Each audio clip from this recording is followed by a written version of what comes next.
본 이 뉴스를 좀 더 많은 사람들이 같이 거기에 참여해서 지역의 현안 문제라든가 여러 가지를 토론도 하고 또 좋은 대안도 찾아보는 이런 자리를 이제 내년에 적극적으로 한번 해보겠다고 해서 오늘 처음 이런 자리가 만들어진 것 같아요. 흔히 뭐 유튜브다 뭐다라는 것이 늘 이제 이것도 또 다 서울 중심적인 그런 얘기인데 다 뭐 서울에서만 이루어지는 줄 알았는데 우리가 살고 있는 이 소멸 위기 지역이라고 하는 보은에서도 이런 것이 가능하게 됐다는 것이 우선은 굉장히 그 반가운 그런 마음이 듭니다. 뭐 한 해가 이제 다 가는 지금이다 보니까 우리 모처럼 이렇게 이제 처음 이제 시작을 하는데 흔히들 왜 저기 한 해가 가면은 그 10대 뉴스라고 이렇게 정리하고 왜 그러잖아요. 그 또 왜 우리 한국에서는 그 대학 교수 그분들이 한 해에 뭐 성어라고 해가지고 그 사자성어를 하는데 올해는 그 뭐라고 그랬죠? 그 대학 교수들이 뽑은 게 과이불개. 과이불개. 그러니까 허물이 있는데도 고치지를 않는다.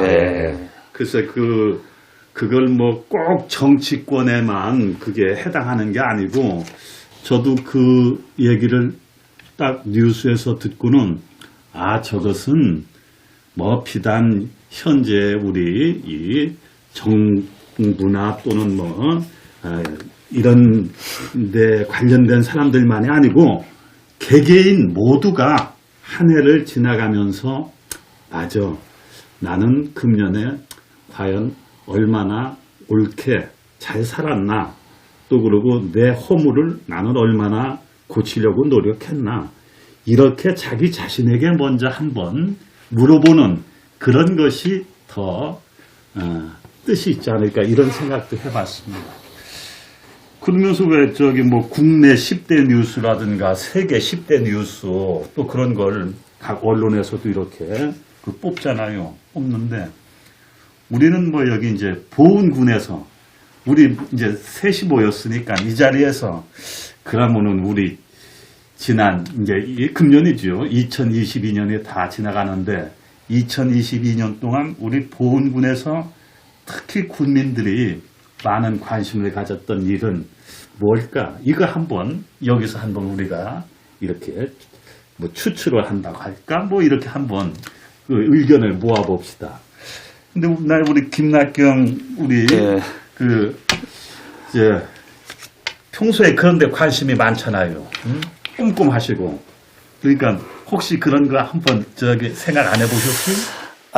보통 이제 한 해가 가면 흔히 몇 대 뉴스다, 10대 뉴스다, 얘기하잖아요. 그래서 저도 그냥 올해 그냥 궁금했어요. 그래서 도대체 올해 보은군의 이슈가 뭐가 있었나, 또 뉴스가 뭐가 있었나, 관심사안이 뭐가 있었었나 한번 생각을 하게 좀 해봤습니다. 마침 제가 나름대로 준비를 했는데 마침 제가 아니 하나하나 말씀하시고 같이 논해봐도 그럴까요? 아니 제가 준비한 걸 어떻게 하시고 저보고 이것도 이렇게 또 키워드를 좀 저한테 먼저 잡아주셔서 저는 일단 그 보은군의 10대 뉴스라고 하기보다 처음에는 몇몇 가지가 이제 생각이 났어요. 하다가 도대체 10가지가 꼽을 수 있을 만한 게 있었을까? 이런 생각도 해봤었어요. 그래서 5가지, 6가지 나름대로 하다 보니까 또 10가지는 또 채워야 된다는 또 생각 때문에 또 제가 오늘 또 인터넷 한참 또 뒤져서 과연 우리 지역에서 어떤 일들이 주민들이 관심이 많았고 했었나라고 꼽아봤습니다. 아무래도 순서는 관계없이요. 아무래도 이제 민선 8기 군정 책임자 군수가 12년 만에 교체됐다라는 게 너무 당연한 과정이었지만 또 가장 큰 관심사와 뉴스가 아니었나 꼽아봤고요. 그런 부분 하나하나 이렇게 이야기해 나가도 좋지 않을까요? 왜냐면 이렇게 다 얘기하고 그럴수. 그러니까 이게 이제 왜 중요한 건지, 왜 중요한 건지 또 뭐래 단순히 바뀐 게 중요한 건 아닌 거잖아요. 그래서 뉴스로 뽑은 이유가 있고 왜 중요할까를 같이 한번 얘기해 보는 것도 좋을 것 같아요. 아니 단순히 바뀐다는 거는 뭐 어차피 12년 이제 전임 군수가 3번을 연임하셨으니까 이번에는 뭐 어떤 분으로든 좌간 군수님이 바뀌는 것은 아주 정해져 있는 건데 그러면 이것이 최재형이라는 젊은 분이 군수가 된 것이 뉴스감이냐 아니면은 뭐 다른 사람이 되었어야 되는데 그런 거냐 이런 아니, 그러니까 이제 이 당연히 12년에 군수가 바뀌는 건 당연하지만 지금 군수 바뀐 거에서 가장 중요한 이곳의 이슈는 20년 차이가 나는 거잖아요. 전직 군수와 현 군수와의 차이. 그러니까 연세가? 아버지와 아들의 차이. 우리가 10년이라고 하면 10년의 강산이 보는데 두 번의 강산의 변화는 획기적인 변화인 거죠. 연령별로다가. 그래서 우리가 얘기하는 우리가 65세 인구가 벌써 50%를 넘어선 지 오래됐잖아요. 이제 그런 부분에 있어서 되게 보훈이 좀 젊고 역동적이었으면 좋겠다라는 어떤 국민의 바람이 담겨져 있는 거 아닌가. 그래서 중요한 이슈로다가 단순히 바뀐 것보다는 그런 의미로다가 잡으신 거 아닌가 생각하면서 전 적절하게 잘 잡은 것 같다. 그런 면에서. 맞습니다. 당연히 이제 바뀌지만, 중요한 거는 군민들께서 이제 기대, 변화, 이런 기대가 가장 큰, 그래서 아마, 제가 볼 때는 그 어떤 뉴스보다도 군수가 12년 만에 바뀌는 이 상황이 그렇죠. 제 관심사안이 아니었나 생각을 합니다. 맞습니다. 국민들한테는 제일 큰 관심사였죠. 또 다른 거는. 또 제가 또 해요. 아니, 뭐, 어떻게 던져주시면. 만약에 아닌 것 같으면 바로 아니라고 얘기하십니까? 아니, 이제 제가 보는 시각에서 뽑은 거니까 각자 보는 시각에서는 아닐 수도, 뭐 여기까지 해당이 안 될 수도 있어요. 순서 관계없다고 말씀드렸다시피, 또 어떤 정치 쪽의 지형이 변한 부분을 보면, 야대 여소에서, 이번엔 이제, 여대 야소로 이제 바뀌었다. 다시 말해서 지난번에는 이제 민주당이 5대 3이었었죠. 예. 근데 지금 거꾸로 이제 국민의힘이 6대 2 이렇게 바뀐 상황이 또 같이 또 관심 어떤 지역 정가의 관심 사안이 되지 않았나 생각합니다.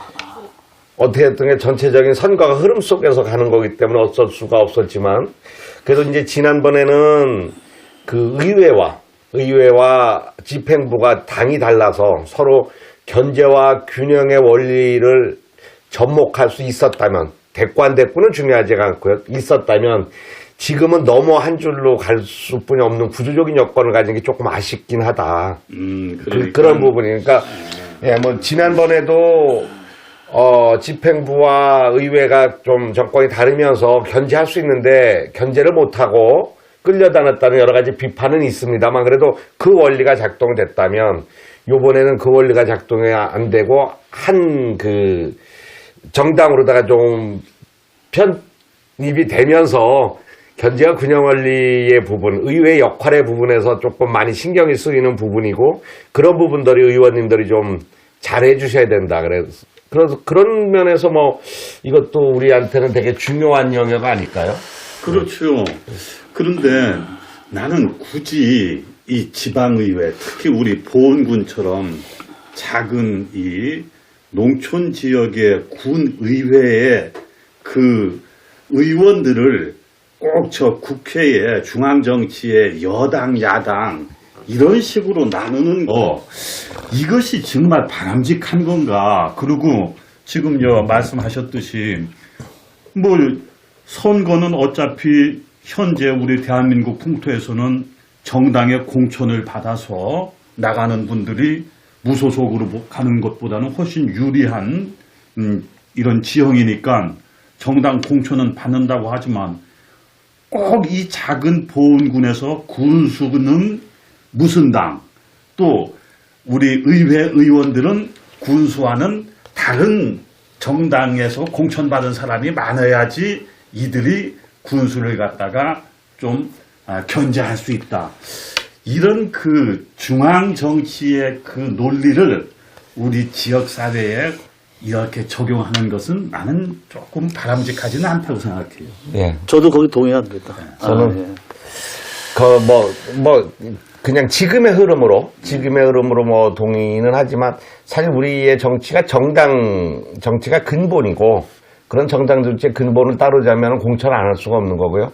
사실은 그런 어떤 정당에서의 또 다른 공천이나 이런 거에 견제가 없으면 이 지방자치단체의 집행부의 수장이건 의원이건 지역의 토 세력들이 다 가지는 부분들을 해결하기 위해서 나온 게 정당 정치거든요.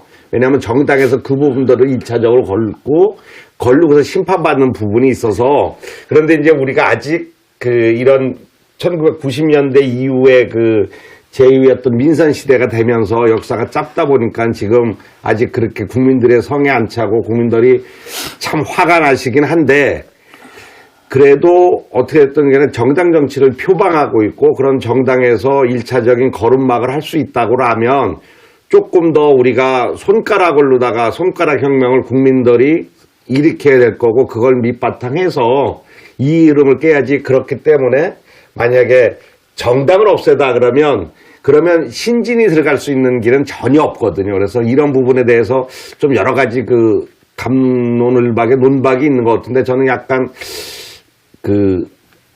이 정당이 없어야 된다는 거에 대해서 지금의 현 상태로 보면 찬성을 하지만 우리의 어떤 이 정치의 근간으로 보면 그렇게 하기는 조금 무리가 있지 않는가. 우리가 조금 더 인내해야 되지 않나 이런 생각을 해봅니다. 이론과 논리는 당연히 맞는데요. 저 어떤 현실적으로 과연 그런 논리와 이론을 바탕으로 해서 정치가 또 이런 정당이 이런 구조가 이렇게 흘러가고 있는지는 좀 다른 것 같습니다.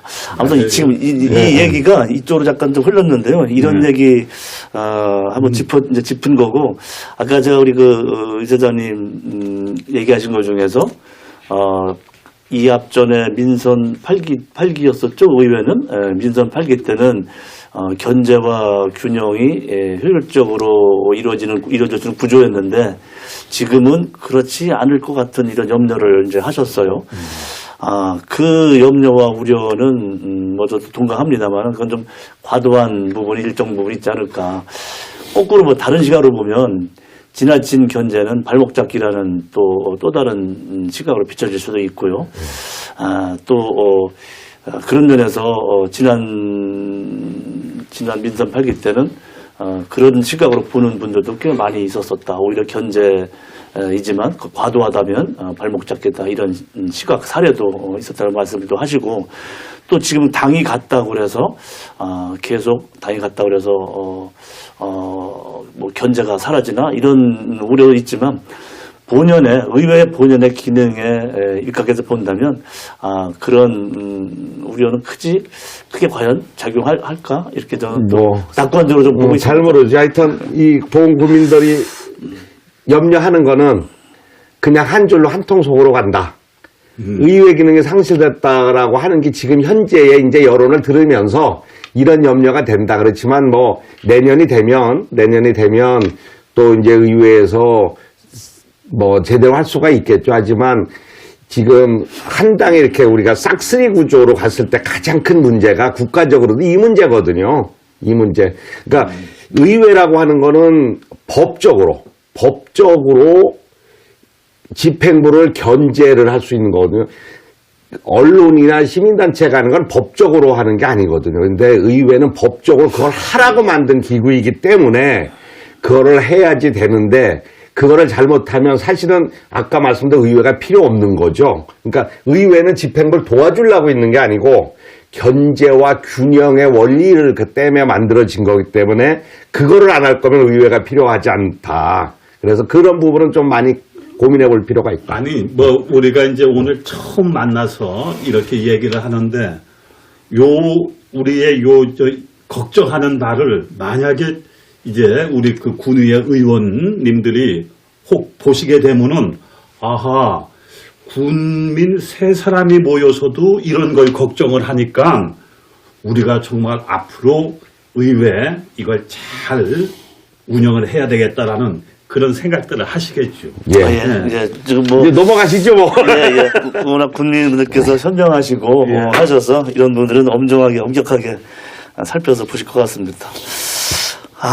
또 선거 정치 관련된 아무래도 뭐 부분인데요. 제가 볼 선거가 때 이 부분도 해당이 될까라고 좀 생각을 해봤습니다. 하지만 한때쯤 지역에서 또 상당히 감로를 이루어졌던 이슈였었고 특정한 지역에서는 진짜 크게 반발이 일어났었던 그렇죠. 이슈였었는데요.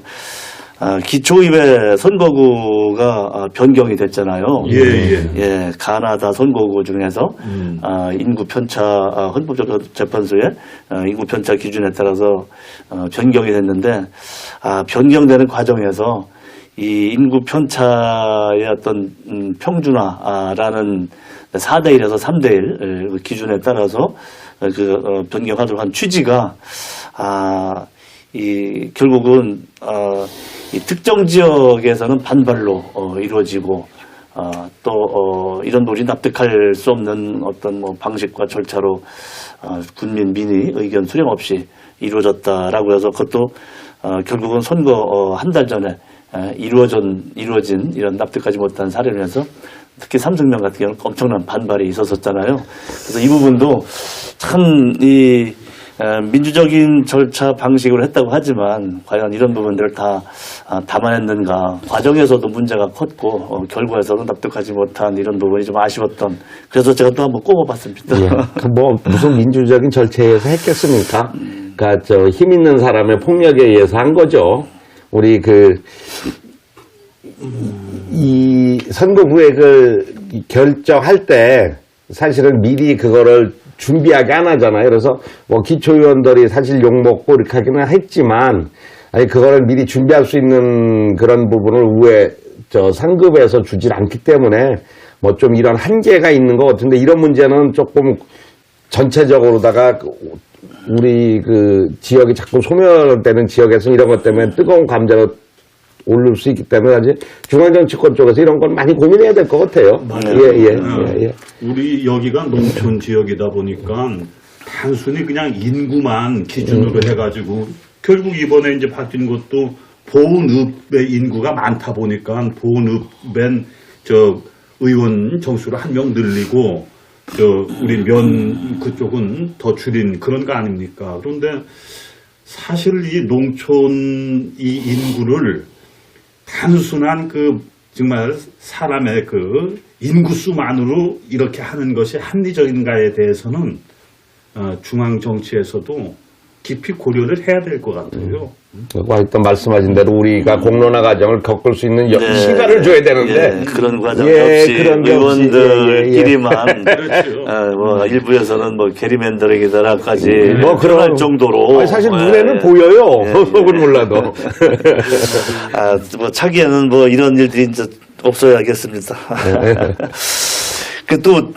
또 그동안 보니까 지난해 동안 또 부원에 좋은 일도 있었고 좀 안 좋은 소식도 있었고 좋은 소식도 있었는데 보통 우리가 그랬잖아요. 좋은 소식하고 안 좋은 소식하고 어느 걸 먼저 들어보겠습니까? 보통은 좋지 않은 쪽을 먼저들 많이 이렇게 하는데 정신건강상으로는 좋은 쪽을 나는 먼저 하는 게 좋을 것 같아요. 좀 좋은 쪽 먼저 한번 짚어볼까요? 예. 알겠습니다. 그럼 좋은 그래도 좀 긍정적인 부분 세 가지, 발전적인 부분, 그리고 좀 아쉽고 안타까운 부분 한 세 가지로 한번 또 이렇게 좀 추려봤습니다. 예. 요번에 우리가 스포츠파크가 어떻게 활용돼야 되나라는 걱정들을 참 많이 하셨어요. 뭐 제자백과 쟁명시구의 어떤 의견도 많이 제시하시고 하셨지만 뚜렷한 어떤 방향을 잡지 못하고 기존에 해왔었던 방식 범위 내에서 벗어나지 못했었던 부분. 그런데 이번에 최재형 군수님이 큰 어떤 그 성과를 내셨다라고 저는 보고 있습니다. 그 KBO 야구센터를 보훈군을 선정을 했더라고요. 전국에서 보훈군 그리고 강원도 횡성군, 부산 기장군 이렇게 세 군데가 선정이 됐습니다. 그래서 스포츠파크 전국 인프라에 포함돼서 활용할 수 있도록 됐던 부분은 아마 성과라고 해서 제가 KBO 야구센터 보훈군 선정을 10대 뉴스 중에 하나 꼽아봤습니다. 아주 참 저는 오늘 참 처음 들었는데 네.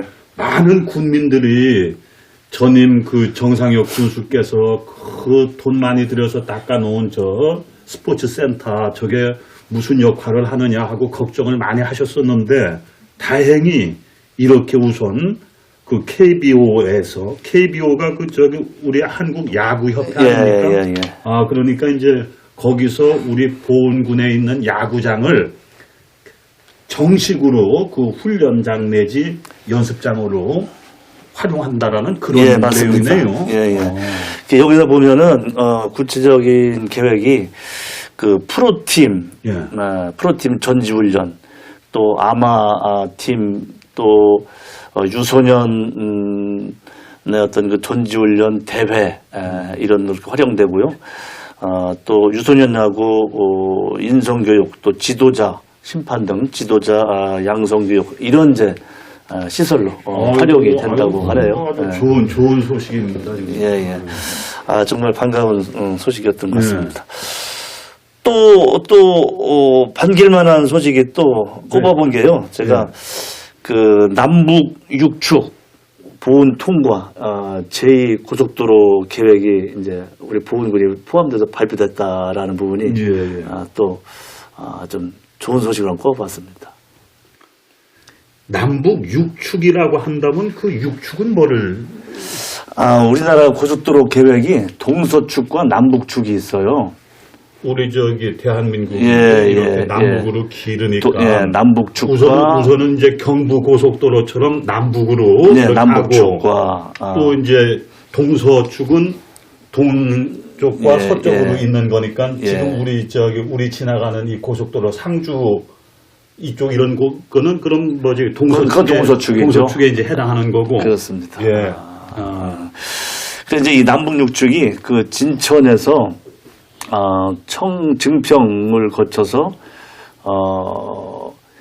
우리 그 보훈 거쳐서 영동 합천으로 이어지는 고속도로인데요.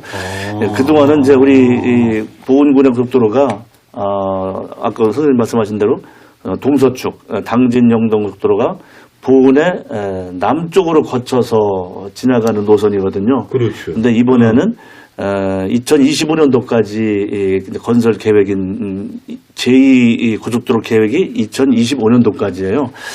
이 계획이 남북 6축으로 보훈군을 이제 관통을 하게 되는 이런 계획입니다. 그 2025년까지 완공된다는 게 아니라 이제 2025년까지 삽들 수 있는 가능성이 있다는 거죠. 그렇게 보고 그런 있습니다. 거고요. 그런 거고 이제 그 부분은 사실 뭐 당연히 이제 교통의 중심지로 보훈군이 나가는 부분 중요한데 그거는 기본적으로 증평하이스부터 이쪽에 고속도로와 국도, 그러니까 자동차 전용 국도 연결 계획이 오래전부터 있었던 계획이고요.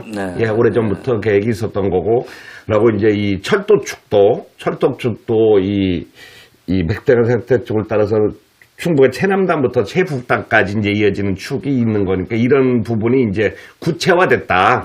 이런 부분이 이제 그랬던 그림이 구체화됐다는 거에서는 어떻게 됐든지 간에 희망은 보이지만 이게 이제 착시 현상은 있어요. 왜냐하면 거의 뭐 2025년 뭐 이렇게 하지만 2025년에 이제 삽을 뜰 수 있게 이제 그 기본적으로다가 이제 해놨다는 어떤 이런 부분이지 뭐 내년에도 이 예산이 진행되는 건 아니니까 그냥 하여튼 이런 게 해서 미래의 보훈이 교통 중심을 수 있다 이렇게 보면 될 것 같아요. 아무튼 그 보훈이 또 한 번 국토의 중심이라고 하는데 이 고속도로망에서 청신호가 켜진 셈이다 이렇게 해서 또 올해 좀 희소식으로 또 한번 꼽아봤습니다. 그래도 좋은 소식으로 또 하나가 제가 꼽은 것 중에서 속리산 법주사와 속리산 테마파크가 한국 대표 관광지 100선에 선정이 됐다는 뉴스를 접하게 됐어요. 그럼 한국 대표 관광지 100선이 뭐냐? 이게 보니까 문화체육관광부하고 한국관광공사에서 외국인 관광객이 한국에 가면 꼭 가봐야 될 관광지 100선. 그 중에서 법주사가 세 번째 포함이 됐고, 2013년도 선정한 이래, 그리고 테마파크, 그 말띠째잖아요. 홍대 테마파크가 첫 번째 이게 선정이 됐다 그러네요. 그래서 이런 기회 또 뭐 관광 보훈의 특별함이 이어지기를 좀 기대가 됩니다. 해서 좀 꼽아봤습니다. 좋은 건데 사실은 관광 100선 우리 기억으로는 네. 속리산 법주사가 이런 표현을 쓴다면은 과거에는 대한민국 대표 관광 10선 안에 들었을 거예요 아마. 속리산 법주사가. 네, 예. 그런데 이제 계속 이게 밀리고 해서 얼마 전에는 100선에서도 네. 밀려났다라고 그랬는데 다행히 이번에 다시 이 말티째 거기에 시설 한과하고 합쳐가지고 100선이 됐다니까 네. 뭐 이것도 반가운 소식이죠. 예, 반가운 소식이라서 좋은 소식으로 제가 꼽아봤습니다. 지금 이제 제가 좋은 소식은 세 가지 이렇게 좀 살펴봤고, 또 이제 안타까운 또 소식. 안타까운 것도 있어요? 네, 안타까운 소식이 또 세 가지를 또 꼽아봤어요. 큰일 났군요. 예, 큰일 예. 났어. 이거 무거워서 큰일 났습니다. 다들 아마 걱정하셨던 상황인데, 올해 대추 축제 못했잖아요. 네. 왜 못했죠? 대추가 안 달려서 못했다라고 하는 게 공식 발표죠. 네, 맞습니다. 바로 사상 유례 없는 대추 흉년. 그래서 대추 축제까지도 열지 못할 정도의 상황이 됐던 부분이 아마 부분에 가장 안타까운 또 사건 중에 또 하나 뉴스 중 하나 아니었나 싶습니다. 그게 이제 사실은 우리 이 지역이니까 보온 대추 우리한테 너무나 중요한 거니까 보온 대추를 얘기하는데 지금 올해만이 아니잖아요. 지금 3년째 아니 이제 2년째 아니 극심한 건 2년째 계속 이어지는 거고 조금 길게 3년째 대추 작황이 안 좋게 이어지고 있는 건데 그럼 내년에는 할 수 있냐? 라고 하는 부분에서 심각한 고민이 필요한 거죠. 그러니까 우리가 그러면 사실은 대추 축제를 어떻게 바라볼 거냐. 그래 대추 축제가 그냥 단순히 그래 대추 농사 졌으니까 대추 팔아먹어 이렇게 해갖고 할 거냐. 그러면 차라리 대추 팔기 운동을 하면 되는 거거든요. 그러면 보온이라는 이름을 보온 대추 축제를 보온 페스티벌로 만들어 갈 거냐 안 갈 거냐에 대해서 대추 축제를 하지 않았다는 거는 되게 슬픈 일이거든요. 사실은 대추 한 알만 있어도 축제를 지속해야 되는 게 자치단체의 역할이고 그건 대추를 상징화해 나가는 건데 없으면 대추 모양을 만들고 그거를 가마에 태워갖고 다니기서라도 해야 되는데 단순히 열린 지 얼마 안 된다고 안 했다는 거는 이거는 그 어떤 축제에 대한 개념이 아마 그냥 단순히 대추 농사진 분들 대추 팔아는 주는 거야 라고 이렇게 판단했을 수 있다. 그래서 오케이. 내년에는 좀 다르게 고민했으면 좋겠다 싶어요. 나도 이제 오늘 우리 박연수 이사장 말씀에 들으니까 나도 그런 생각이 드네요. 보은이 대추 축제를 이렇게 성공적으로 많이 해온 게 오래됐단 말이에요. 네. 오래됐는데 그 대추의 양이 풍년이냐 흉년이냐에 따라서 흉년이 들었기 때문에 대추 축제를 취소를 했다라고 하는 것은 지금 말씀대로 대추 축제라는 그 종합적인 축제로서의 그동안에 이것을 키워오는 그런 노력이나 이것이 좀 부족했기 때문에 이런 거 아닌가. 대추는 흉년이 들었더라도 그거 못지않게 다른 뭐든가 또는 다른 내용으로 바꿔서라도 보은 대추 축제는 더 계속해 나갔어야지 되지 않을까 하는 그런 생각도 해보네요. 또 다른 지역에서 제품이 뭐 괴산 고추가 흉년일 때도 고추를 살 거는 그렇게 많지 않았어요. 고추 축제를 하고 뭐 이렇게 했듯이 뭐 이제 그렇게 했지 않습니까? 하루에 고추로 팔 수 있는 거 얼만큼 줄을 서 사고 이제 없어요. 오늘은 없어요. 내일 뭐 100kg. 모르겠지. 그렇지. 이런 식으로다가 이렇게 했던 그런 거를 사례를 보면 우리도 단순히 대추량이 적었다고 그냥 그렇지. 에이고 이러는 거는 사실은 조금 재고해 봐야 된다. 그렇지. 예, 그런 생각이 듭니다. 아마 이 당시에 그 대추 수확량이 연년에 50% 정도 급감을 했다라는 이제 판단이 컸을 거라고 보고요. 그리고 또, 이 코로나가 또 확산되는 이런 상황이 또 걱정이 되는 이 상황이 연동돼서 아마 부득이하게, 군과 관계, 추진위원회 관계자 분들하고 해서 아마 군 끝에 이런 판단을 했던 네. 것 같습니다. 그렇죠. 이 부분이 좀 가장 안타까운 예, 대목이에요. 제일 안타깝죠. 그럼에도 불구하고 그렇게 했으면 안 했어야 되는데 군청 앞에 좀한 땅에서 약식으로. 왜 그랬는지 잘 모르겠는데 하여튼 좀한 땅에서 또 누가 그러더라고요. 약 올리려고 하는 거냐 뭐 이런 얘기도 하는데 그럴 리가 있겠습니까? 다만 공식적으로 조금 한 게 아니라 좀 사려 깊게 상인분들이 어떤 자발적으로 아마 했었던 그렇죠. 행사가 아니었나. 나름대로는 그 이제 대추가 흉년이 된 상황에서도 어떻게 해서든지 농민들도 좀 그 판매처럼 확보하려고 그렇게 한 거니까 이번 기회에 이제 내년도는 대추가 뭐 저기 풍년 든다는 보장 없잖아요. 이것도 올해 대추 농사가 이렇게 그럼요. 흉년이 된 것도 우리 대추 재배하는 농민들이 농사에 소홀해서 그래 된 게 아니고 자연적인 그런 거 아닙니까? 이 자연재해 일종의 이 기상이변 그런 것 때문에 대추가 흉작이 됐더라면은 내년에도 풍년이 든다라고 보장할 수 없고 그럼요. 그러면은 내년에도 풍년이 안 들어도 대추 축제를 얼마나 더 보은의 대표적인 정말 명실상부한 축제로 해나갈 건가 지금부터라도 그 담당하시는 분이나 군민들이 고민을 하고 그런 준비를 해야 될 것 같네요. 예, 아무튼 우리 대추 농가가 가장 좀 안타까운 부분이었을 테고 우리 그래요. 보은군이 또 대추가 차지하는 경제가 엄청나잖아요.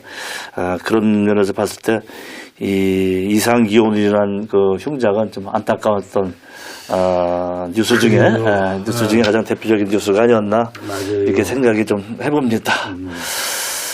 그리고 또 안타까운 뉴스가 군민 체육대회. 국민 체육대회가 요번에 안 했지요? 43년 동안에 이어져 왔더라고요. 44년 동안 43년 전통의 군민 체육대회가 폐지가 됐습니다. 아예 폐지가 된 건가요? 무료만 안 하는 건가요? 폐지가 됐다고 폐지가. 합니다. 예. 그럼 내년에도 안 한다는 얘기네요. 예, 폐지가. 결국은 폐지된 이유가 인구 감소. 예, 뭐. 하긴 다 그래요. 이제 예전에는 이제 뭐 면별 대항에서 정말 자기 면에 명예를 걸고 이렇게 군민 어떻게 보면 군민 단합 대회 축제지요. 아니, 이게 였었는데. 군민체육대회라는 개념을 군민 한마음 잔치 뭐 이런 식으로 좀 개념만 바꾸면 재미나게 할 수도 있었을 텐데 예산이 없었을 아니 수도 그게 있고요. 사실 어떤 대추 축제가 다 수용된 거라고 봐야죠. 그런 부분들은 어떻게 보면 또 그게 한다면 중복적 개념일 수도 있고. 어쨌든 체육대회가 몇 년을 이어오다가 44년 동안 이어오다가 이게 1979년도 이 당시에 처음 시작이 됐더라고요. 1979년도 인구가 8만 5천 79년에 이었다고 합니다. 79년이면 제가 그 정도 되죠. 선생님 79년이면 저 고등학교 2학년 때거든요. 그렇죠. 고등학교 2학년 때. 근데 지금은 3만 명 조금 넘으니. 그래서 인구 감소의 또 다른 그 절감하는 단면을 우리가 지금 올해 또 뭐 맞아요. 보고 있지 않나 이런 또 안타까운 소식 중에 하나였습니다. 그러네요. 또 안타까웠던 소식이 신안 햇살 아파트. 그 우리 동네에 있는데 그 입주자 분들의 그 임대 피해 사고, 임대 피해뿐만 아니라 사실상 미분양으로 인해서 이제 할인 분양을 시도를 당초에 했었었죠. 시행사가 할인 분양을 하다가 할인 분양하다 보니까 결국은 기존 제대로 다 분양받은 분들하고는 이제 피해가 되는 상황이 발생하잖아요.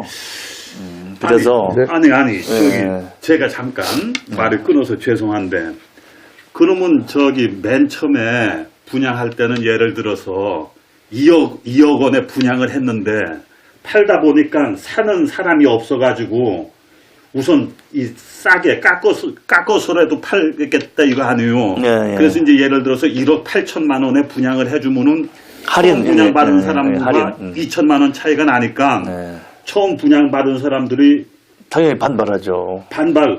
그런데 야 그거 예를 들어서 장날 내가 뭐 장날 사과를 사러 갔는데 맨 처음에는 10개에 10,000원씩 팔았는데 이제 파장에 가니까 15개에 10,000원에 팔면은 그 아침에 10,000원 주고 10개 사갔던 사람이 와가지고 그거 항해할 수 있는 건가요? 물론 그 주택이라는가 하고 사과하고 이제 같이 비교한다는 게 좀 어불성설이다라고는 하겠지만 나는 아파트에 대해서 이제 한 번도 아파트에 살아본 적이 없어서 그런 걸 잘 모르는데 우리 김낙경 씨는 아파트 전문가 아니요? 그런 게 그 서로 간에 그게 될 수 있나요? 법적으로도 그게 뭔가 그게 되는 거예요? 일단 그 부분이 문제가 되기보다 예. 일단 요 내용에 대해서 한번 종합적으로 한번 예. 짚은 다음에 말씀을 그래요. 좀 예. 드려보시자고요. 예. 해보시자고요. 2016년도에 신한해셀이 492세대가 분양을 시작을 했습니다. 예. 보훈에서는 좀 과도하게 수요에 비해서 걱정들 많이 했어요. 이 단지가 한 번에 다 분양될까? 예. 이러다 애물단지 되는 거 아닌가? 미분양이 속출하면. 이렇게 걱정을 했었는데, 사실 보훈의 수요가 그다지 크지가 않지 않습니까? 우려가 현실이 됐어요. 예. 그래서 당초에 492세대 중에서 111세대가 분양이 됐습니다. 그러고 나서 분양이 계속 안 되고 보니까 시행사에서 이제 할인 분양을 이제 일종의 떨이 깎아주고 할인 분양을 시도를 했던 거예요. 예.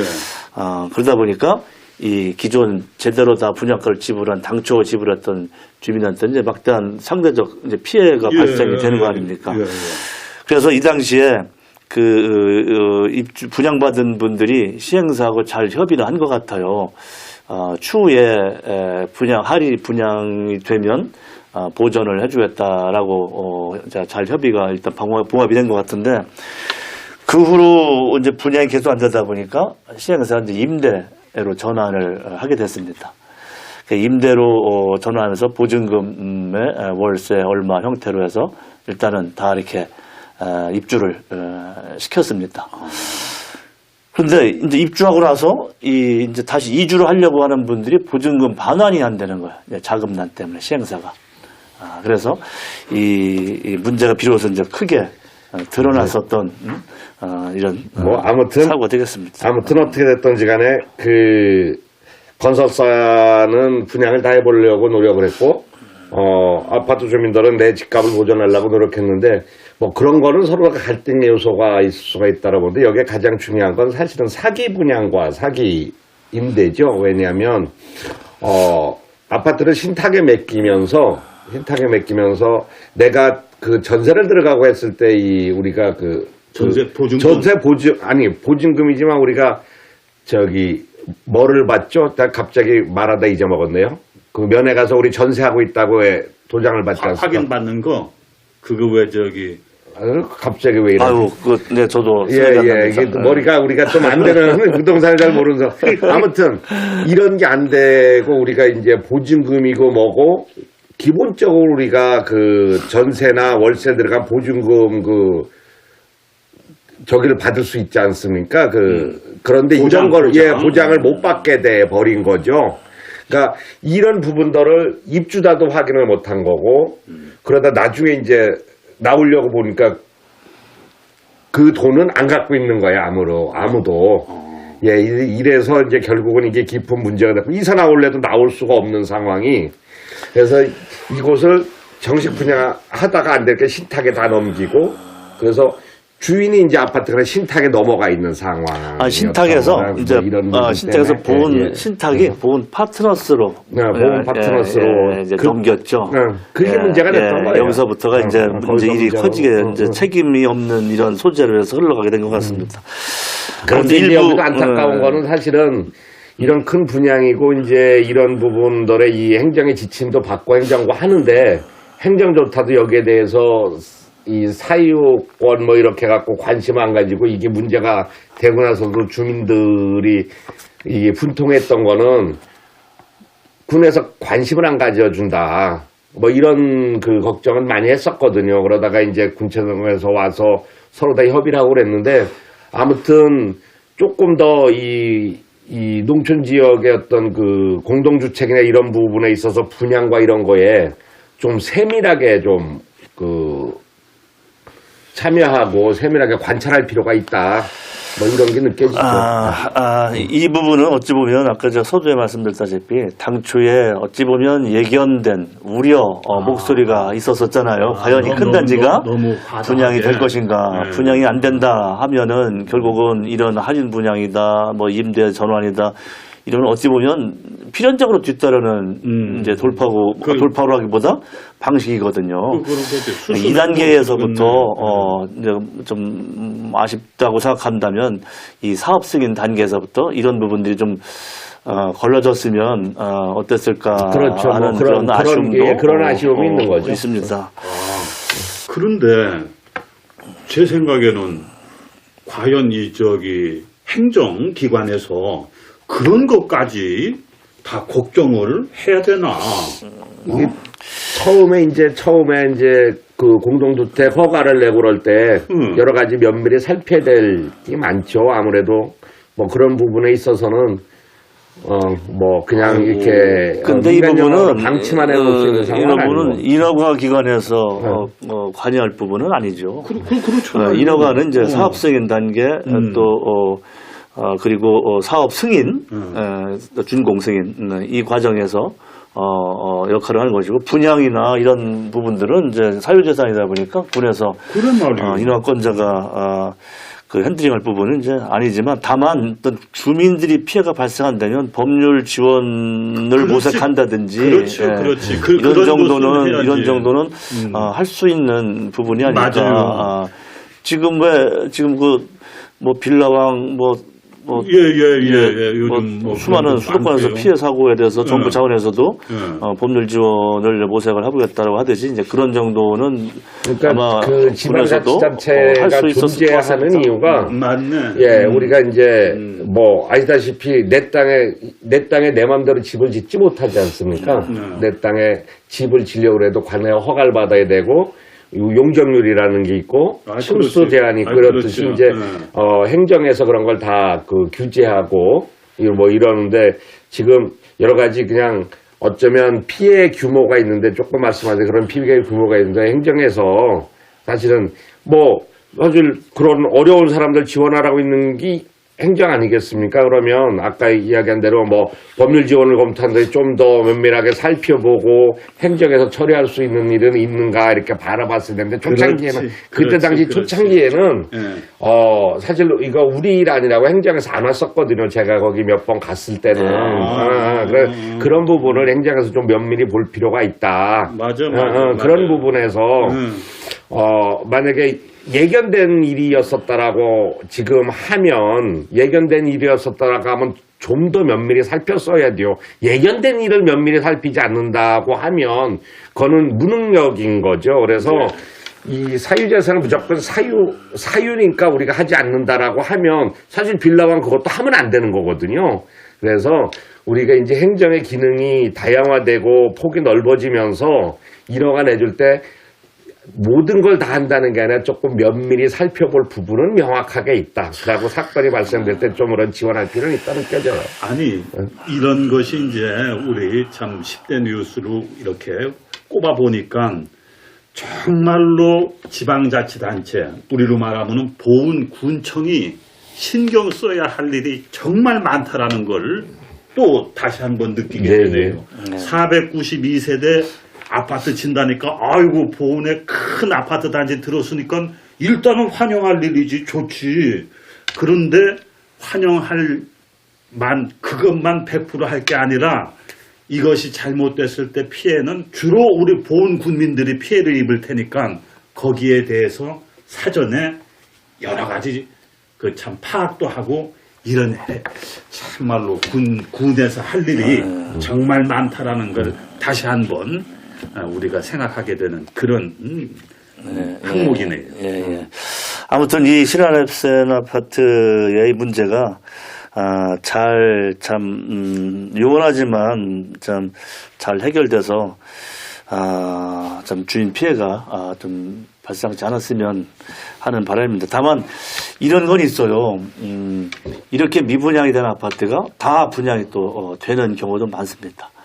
왜냐하면 이제 경기 여건과도 맞물려 있고요. 또 주변에 어떤 뭐 호재가 또 맞물린다거나 또 개발이 이루어져서 인구가 또 유입이 돼서 수요가 발생하고 주택 수요가 발생하면 이런 문제 자동적으로 해소되는데 사실 우리 보험공사는 당장 이렇게 기대하기에는 이제 유언하다 보니까 아니 아까 그 좋은 소식으로 꼽은 왜 저기 육추 고속도로 난다는 거 그것이 이제 2025년도에서부터 만약 우리가 기대하는 대로 본격적인 공사가 이루어져 가지고 보은이 대한민국 교통에 아주 그 요지가 된다면 이 신한 햇센 아파트 이 문제도 해결되겠네요. 지금 이제 최재형 군수님이 가장 크게 추구하는 인구 네. 증가 이런 부분들이 서서히 가시로 이루어진다면 인구 증가되면 주택 수요가 발생하지 않습니까? 그럼 이런 부분들 자동적으로 해결될 수도 있는 겁니다. 이런 부분들이 좀 빨리 이렇게 돼서 네, 이런 문제가 맞아요. 이렇게 해결되면 가장 이상적으로 해결된다고 보겠는데 세상에 그렇게 됐으면 좋겠습니다. 아무튼 뭐 네. 10대 뉴스를 정확하게 뽑으신 것 같은데 전문가신 것 같아요. 어떻게? 아니 그냥 제가 그냥 이렇게 10가지 채우려고 엄청 애썼어요. 도대체 10가지를 뭘로 채우나. 아니 근데 지금 말씀하시는 것 그 큰 타이틀을 들어보니까는 네. 정확하게 10대 뉴스 안에 들어갈 아이고. 거라는데 이게 업이 뭐 이런 거 하셨던 것 같아요. 아니에요. 당연히 한 가지 남았어요. 한 가지. 네. 지금까지 9가지 살펴봤고 한 가지. 10가지 채우냐고. 네. 또 우리 지역에 아마 뜨겁게 논쟁이 됐었고 지난 민선 6기, 7기에서 또 논란이 됐었고 또 많은 지역에서도 또 의견이 갈렸던 부분이기도 하고 물론 저도 이 부분에 대해서 기고문을 쓴 적도 있었습니다만은 10번째 장안면 군부대 네. 이전 사업 중단. 예. 이 부분을 제가 10번째로 꼽아봤습니다. 어떻게 생각해요? 사실 장안면 군부대, 짤막하게 한번. 장안면 군부대 이전 사업 중단된 거는 보훈군 입장에서는 조금 제가 보기에는 아픈 현실인 것 같아요. 왜냐하면 군부대에 지금 군부대가 이전되고 그곳을 어떻게 변화시킬 거에 대한 구체적인 안을 들어보지 못했고 풍문에 들은 거 말고는 없습니다만 구체적인 로드맵이 나오진 않았습니다만 군부대가 있으면 그 로드맵을 짤 수가 없는 거잖아요. 그리고 몇 년 동안 짜왔던 로드맵이 옳건 그르건 실행할 수 없는 단계, 논의할 수 없는 단계에 머물러 있다는 거는 조금 안타까운 일이고요. 아무튼 좀 이 부분은 다시 한번 좀 깊게 고민해야 될 부분이 있는 것 같습니다. 그래요? 나는 그냥 단순하게 군민의 한 사람으로서 그 장안대대를 옮기자고 얘기가 나온 이유는 그 옆에 문화재로 우당고택이 있기 때문에 그걸 일단 옮기자고 얘기가 됐던 거 아니에요. 그럼 난 애초부터 국방부에서 이 장안대대가 1960년대에 70년대인가 아마 거기에 만들어졌을 거예요. 그때에도 우당고택이 그때도 아마 문화재로 지정이 됐었을 겁니다. 내가 확인은 안 해봤지만 그런 문화재 옆에 군부대를 세운다는 것 자체가 나는 잘못됐다고 생각해요. 그러니까 왜 보훈에 군부대 세울 땅이 거기밖에 없었겠어요? 그때 당시에 다른 데도 있었을 텐데 왜 하필 그 역사적으로 아주 중요한 문화재가 있는 그 옆에다가 군부대를 세워가지고 이렇게 이제 보훈군에 이게 뭐 뜨거운 감자처럼 이렇게 됐는데 너는 대한민국의 예산 중에 제일 많은 게 국방 예산 아니요. 군부대 장한 3대도 옮기는데 돈이 얼마나 들어. 왜 그걸 우리 가장 가난한 보훈군에서 그 부대 이전하는 돈을 우리가 내야 돼? 그렇죠. 국방부에서 다 내지. 이거 무식하는 사람이라고 이제 국방부 쪽 사람들은 그러겠지. 아우 저 사람 되게 무식하네라고 하겠지만 단순한 보훈 군민의 입장에서는 그래요. 군부대를 이전하는데 왜 대한민국에서 재정 자립도가 가장 낮은 보훈군에서 그 비용을 다 대느냐고. 나는 그게 이해가 안 가. 아까 선생님 말씀하신 중에서 왜 우당고탱 옆에 군부대를 세웠느냐. 이제 흔히 말하는 그런 말이 그런 기준이 있죠. 그때는 맞고 지금은 틀리다라는 기준이 있잖아요. 왜냐하면 그 당시는 안보가 더 중요했던 시기였었고 지금 보면 왜 이런 훌륭한 우당고택 같은 보존대에다 이런 유산 유물 옆에 이런 군부대를 세웠냐고 이제 할 수 있겠지만 어쨌든 지금 시각으로 보면 이제 선생님 말씀이 맞지만 그 당시 시각으로는 아마 문화재보다도 안보가 더 중요하게 여겼던 시기가 아니었나 싶습니다. 이해는 하는데 네. 아니 그때 당시에 보훈군에 왜 꼭 거기만 부대를 세웠어야 다른 데 빈 데도 많은데 그런 데를 찾아서 했으면 아예 이런 문제가 없었을 거 아니오. 아무튼 뭐 말씀하신 대로 우리 국방 예산이 1년에 56조, 60조 되지 않습니까? 네. 어마어마해요. 네, 그런 부분은 사실은 국방부에서 말씀하신 대로 고민해야지 그거를 기초자치단체에 던져가지고 그것도 제일 가난한데 보훈군에 말이오. 이런 부분은 조금 고려해볼 부분, 그리고 우리 보훈군민이 다시 한번 좀 생각해볼 부분이 있다 싶습니다. 저도 이 부분은 전임 군수님이 이제 추진했던 사업이셨는데 이 발상과 구상은 참 저는 상당히 좋았다고 생각을 합니다. 다만 재정적인 문제 때문에 이런 부분들이 사업이 중단되는 이 상황, 이 판단은 당연히 또한 그럴 수밖에 없는 판단은 또 저는 또 존중하고 그렇죠. 현명한 판단이 아니었나.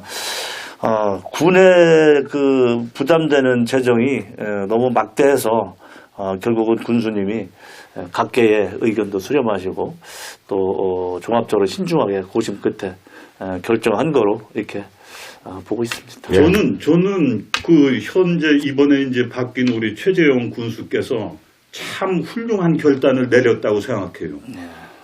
앞서 있던 분이 그 나름대로 자기 나름대로는 이게 옳다라고 해서 해왔지만 면밀히 지금 우리 보훈군 입장에서 보니까 그 조건 그대로 다 수용하고 이것을 옮기는 것은 보훈군으로서는 도저히 감당할 수가 없다라고 하는 거. 근데 애초에 그 군대 시설을 옮기는데 왜 군비가 들어가야 되는지 나는 그게 이해가 안 가. 그 머리 좋은 정상혁 군수께서 왜 그때 이런 건 전부 다 국방부 예산으로 해야지 왜 우리 가난한 보훈군에다가 이걸 하느냐고 그렇게 좀 왜 못 밀어 붙였을까? 난 그게 조금 그런 생각이 드네. 아이고 참. 하여튼 뭐 10대 민수는 제가 이렇게 잘 살펴봤네요. 10가지 굽느냐고 10가지 채우냐고 아유, 수고하셨어요. 아니요, 정말. 적절했나요? 아유, 오늘 우리가 이제 처음 이런 방송을 하는데 아주 그 적절하게 잘 뽑아 오셔가지고 나름대로 그 보훈 현안에 대해서 하고 싶은 얘기를 좀 속 시원하게 잘한 것 같아요. 네, 아이고, 고맙습니다. 그러면은 아까 제가 처음에 주민들께서 가장 큰 관심사가 군수가 당연히 필연적으로 바뀌지만 바뀐다라는 것이 뉴스라기보다 바뀜으로 인해서 변화를 기대한다는 것 때문에 아마 가장 큰 아마 뉴스로 꼽지 않았나 생각이 되는데요. 그러시면 선생님은 혹시 내년도에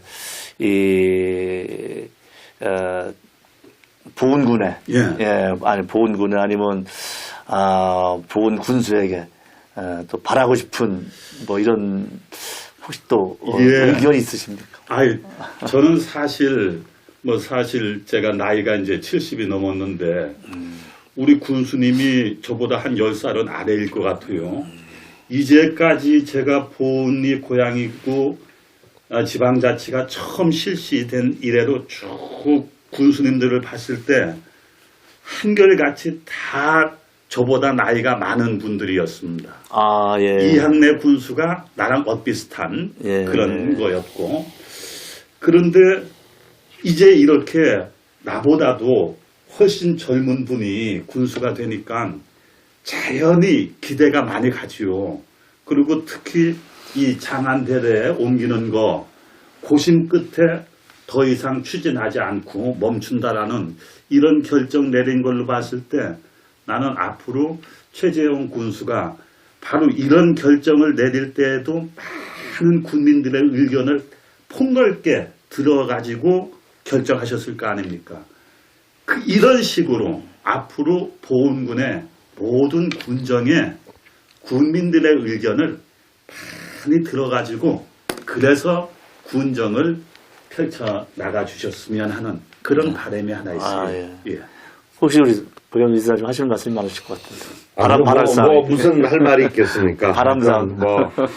사실 지금 새로운 이 보훈 군정이 도시형 농촌, 뭔지 잘 모르겠습니다만 하여튼 도시형 농촌이고, 그런 도시형 농촌을 통해서 그 인구를 유입하겠다고 해서 4만 인구를 만들겠다라고 하는데, 아무튼 기본적으로다가 하는 시책 중에 제일 큰 게 주소 이전이거든요. 오래전에 10년 좀 더 돼서 주소 이전하던 거를 해갖고 이제 공무원부터 뭐 옮기겠습니다만, 아무튼 제가 이 통계 자료를 보니까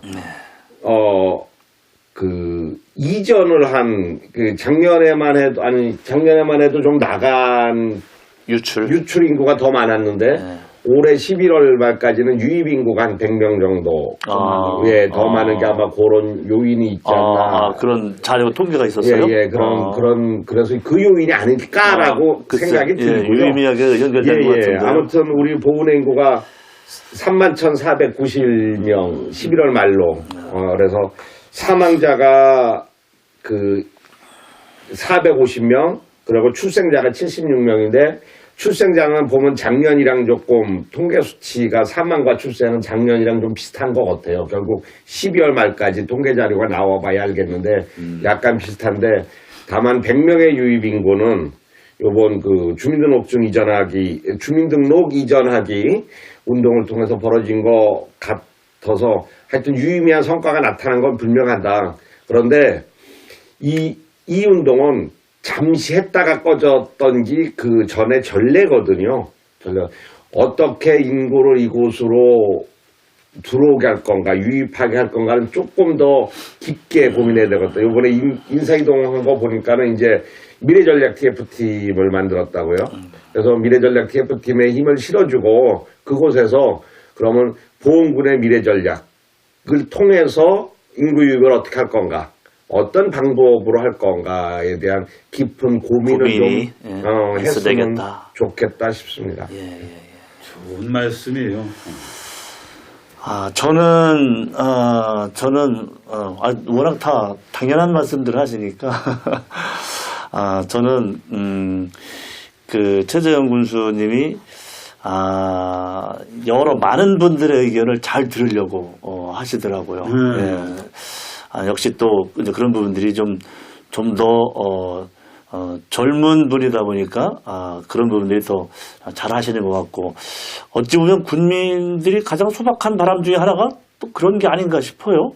이렇게 평상시에 군수님하고 편하게 이렇게 소통하고 소탈하게 이렇게 주민들하고 다가가서 그렇죠. 의견을 듣고 하려고 하는 부분이 어쩌면 되게 군민들께서는 그런 부분, 그런 모습 자체에서 되게 어떤 만족도가 높아지지 않을까 이렇게 생각하고요. 그래서 널리 의견을 들으려고 하시는 만큼 저는 인재도 널리 이렇게 구하고 하려고 하는 노력이 필요하다라는 말씀으로 좀 더 이렇게 연결을 좀 하고 싶어요. 좀 더 이런 말이 이런 말이 있거든요. 이 큰 집은 한 언덕의 나무로만 질 수 없다. 그 아주 참. 대하제 비일구지목이라는 말인데요. 참. 한 언덕의 나무는 이제 한정되어 있잖아요. 그럼. 큰 집은 뭐 예전으로 생각하면 뭐 기둥도 세워야 되죠. 상량도 올려야 되죠. 석가래도 세워야 되죠. 올려야 되죠. 하다 보니까 여러 곳곳에 있는 나무를 다 취합을 해서 제목을 구할 수 있을 때 큰 집을 제대로 지을 수 있다라는 뜻으로 그 생각이 뭐 경쟁했었던 측이나 생각이 다른 측이라도 지혜와 역량을 빌려서 널리 이렇게 소통하면서 우리 보은군 발전의 토대를 만들어 나가는 그런 역할을 해주셨으면 좋겠다라는 말씀을 좀 드리고 싶습니다. 좋은 말씀이에요.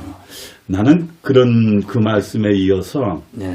그 인재라고 하는 것을 꼭 평소에 뭐 이렇게 군에 뭐 이렇게 자주 출입하고 뭐 어찌다 보면 왜 이렇게 우리 보훈에서도 저 사람은 뭐 군에 뭐 뻐질나게 다니면서 뭐 그런 부류의 사람들에서만 찾지 말고 사실 말없이 우리 보훈 군민 중에서 성실하게 자기 일을 열심히 하는 그런 분들도 자꾸 만나가지고 그런 분들의 의견도 듣고 또 하나 저는 이제 우리 군민의 자세도 좀 달라져야 된다고 생각해요.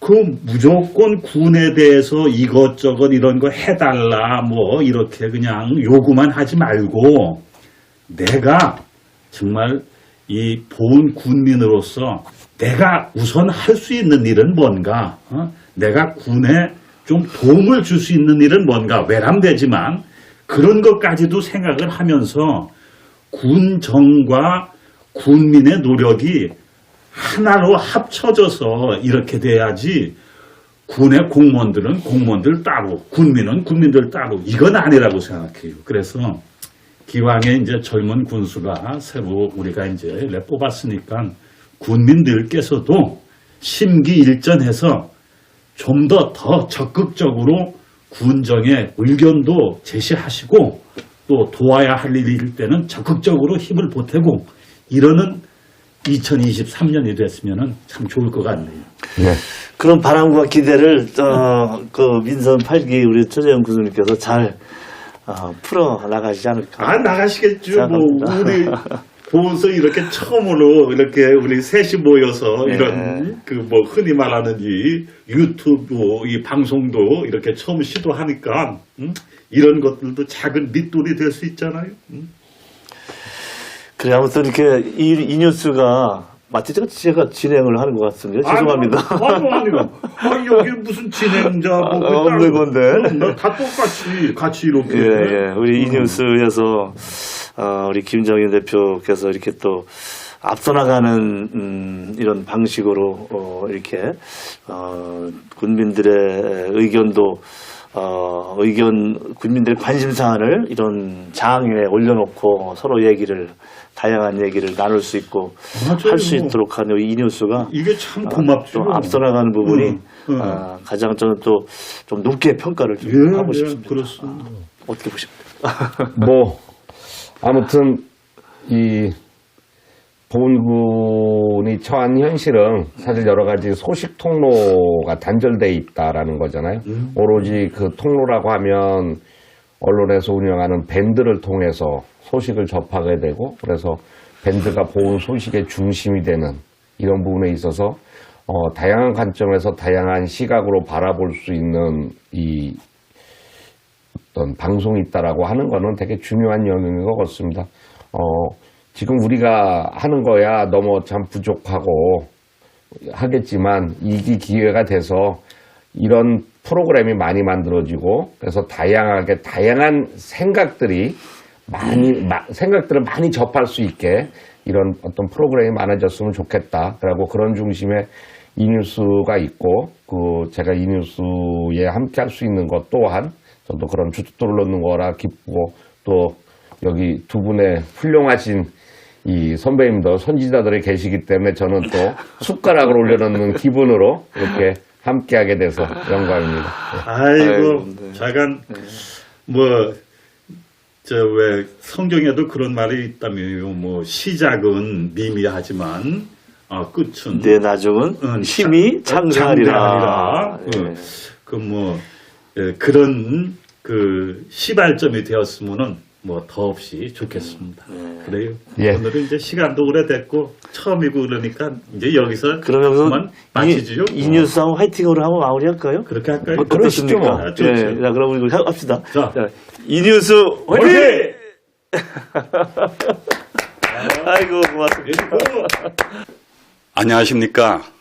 존경하는 우리 보은 군민 여러분. 보은이 고향이고 평생을 이곳에서 살다 보니까 어떻게 우리 김정인 대표가 운영하는 보은 이뉴스의 출연이라고 할까요? 이렇게 나와가지고 또 이런 프로를 진행을 하면서 군민 여러분들께 인사드릴 수 있는 이런 영광을 얻게 되었습니다.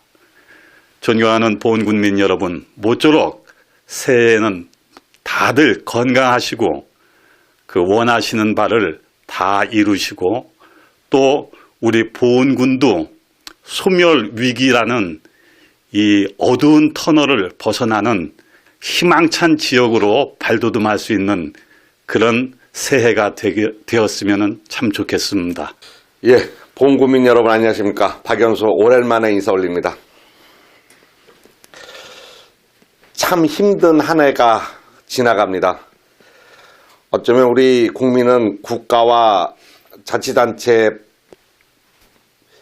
도움을 받아서 좀 편하게 살 수도 있어야 되는데 우리가 자치단체를 걱정하고 국가를 걱정해야 되는 시대가 왔습니다. 이렇게 힘든 한 해 내년에 검은 토끼의 해 개묘년을 맞이합니다. 이제 제발 정치권에서는 우리를 편안하게 살 수 있게 만들어주는 한 해이길 바랍니다. 특히 우리 보는 거는 토끼를 맞이해서 한 단계 도약하는 해이기를 간절히 바랍니다. 특히 우리 젊은 군수님이 당선이 돼서 새롭게 젊은 보훈을 만들어가고 또 인구 유입 정책을 열심히 하고 있는데 우리가 함께 할 수 있는 길이 있으면 함께 하고 또 서로가 정쟁이 되는 부분이 있으면 서로 다 정쟁을 하면서 보훈군의 미래를 위해서 함께 만들어가는 한 해이길 빌겠습니다. 특히 우리 보훈군민들 내년에는 좀 건강하고 평안하고 희망찬 한 해이기를 바라고 박영수도 그런 삶을 위해서 열심히 노력하겠습니다. 희망찬 보훈, 젊은 보훈 박영수 함께 하겠습니다. 너무 감사합니다. 행복하세요. 국민 여러분 안녕하십니까. 인사드리겠습니다. 김낙경입니다. 지난 한 해 참으로 고생 많으셨습니다. 그리고 코로나로 인해서 힘겨웠던 시간이 무려 2년여 흐르면서 또 한 해를 보내게 됐습니다. 어려웠던 한 해 다 뒤로 하시고 내년에는 더 나은 더 희망찬 그런 보훈군, 군민 모든 행복한 군민 되시고 가정에 건강에 모두 행복하시기를 거듭해서 기원합니다. 그리고 민선 8기 기대가 많으실 거라고 생각합니다. 저도 한 알의 미달이 돼서 군민으로서 도움이 될 수 있는 일, 역할이 있다면 그 역할 마다하지 않고 열심히 참여하고 돕도록 하겠습니다. 그리고 또 이뉴스가 이렇게 새로운 기획을 했는데 이러한 계기가 보훈의 또 다른 발전의 기회와 토대가 되고 또 널리 종로를 형성하고 군민의 바람과 기대에 부응하는 그런 좋은 프로가 됐으면 꼭 하고 바라고 이뉴스의 무궁한 발전을 기원하겠습니다. 국민 여러분, 2023년도 새해 복 많이 받으십시오. 고맙습니다.